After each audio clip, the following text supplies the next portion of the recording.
What's up, y'all? It's your boy Lil Ya, your white man, UNLV's finest. Welcome to my podcast, the Be Real 23 podcast. Check it out. This episode, I'm going to talk about basically what a lot of my people, a lot of my fans, a lot of viewers been looking for me to ask, to talk about. Y'all been asking for Mr. Ivan. I read my comments. I'm checking out the comments. A lot of y'all keep asking for stories about Mr. Ivan. I want to say, first of all, rest in peace, Mr. Ivan. Rest in peace, Mr. Ivan, for sure, for sure. You know what I'm saying?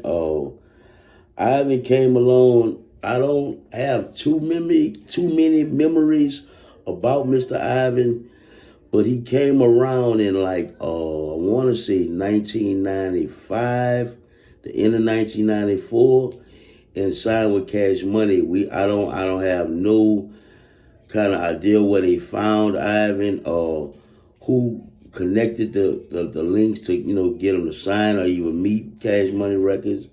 I don't know anything about that. All I know is, they was looking for more artists, and wham, the Hockey Mask Man was there, fitting in well. Ivan was a different type of artist. Ivan was really very, very a murderous gangster type artist. You know what I'm saying? He talked murder all the time. You know what I'm saying? He went by the moniker the Hockey Mask Killer. He wore the Jason mask with the holes in it, the regular Jason hockey mask.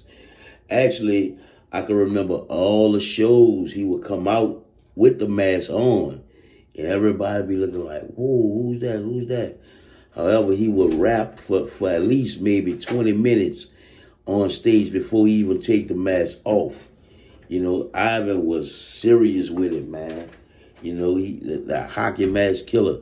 He had a tongue. He was one of the first in New Orleans with a tongue twister style. A lot of his raps I couldn't understand, but it all sounded good to me. He was a perfect piece of the puzzle to our label at that time. You know what I'm saying? Cash Money was the label, and he fit perfect because he was so different.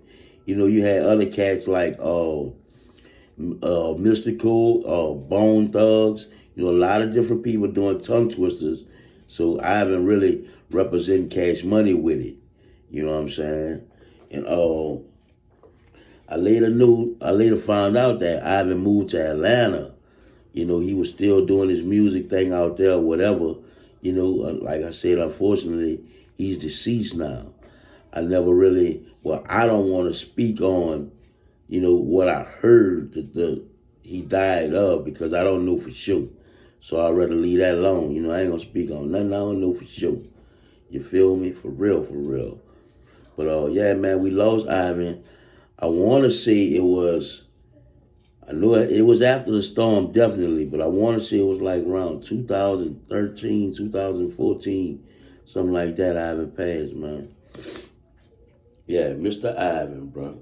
Blast on that ass with that hockey mask. Yeah. Oh, Ivan, you done this thing, man. We had a crucial roster. I always compare the roster, Cash Money Records had at the time to Death Row when they was at their peak with Pac and Snoop on the roster. You know what I'm saying? Couldn't too many people come close to competing with Cash Money Records at that time. You know what I mean? For real, you do your history. I always like to add the other artists that was on the roster, speak highly of them, and all of them very successful people. You had Miss T, the first lady of Cash Money. Shouts out to her. You had Lil Slim, of course, the first rapper from the 17 Water sign. He was doing his thing. Shouts out to Lil Slim. You had PMW representing the 4 Wall, downtown. Him and Heavy came, collab, done their thing. It's PMW, Big Heavy. You know what I'm saying? They done their thing.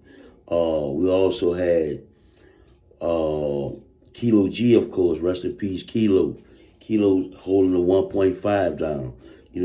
Cash Money had strategies and skills where they wanted to touch not just Uptown, even though there was a base basically an uptown label. They wanted to touch on every part of the city and actually control that section. You know, I can't leave out Magnolia Shorty. Rest in peace, Magnolia Shorty. Holding down the three, y'all know how she done it.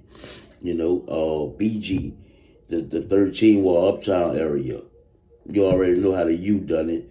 Third Wall, we this rep it to the fullest. Ain't no more repping the third wall left in us. That's how we get down. But as well, we rep the whole Louisiana. You know, we hold it down for everybody. We in one voice. You feel me?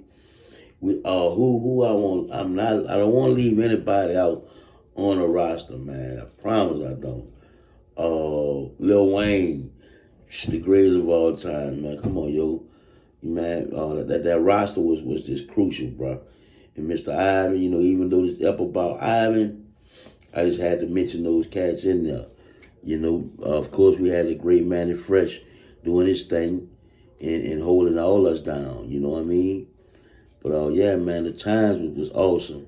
I'm glad a lot of people spoke on Ivan because he never really got his just due with the label. You know, even though he held it all the way down, the guy had fans all over, like different places, not just Louisiana, the southern region. You know, a lot of East Coast and people on the north caught on to Ivan. So Ivan had fans pretty much everywhere, not just in Louisiana. You know, I miss Mr. Ivan, bro.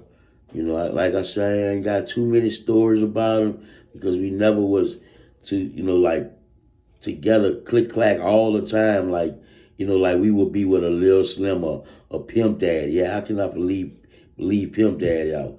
You know, we had Pimp, rest in peace, Pimp, holding it down from downtown to uptown. Any project you allowed to catch Pimp in, representing that project.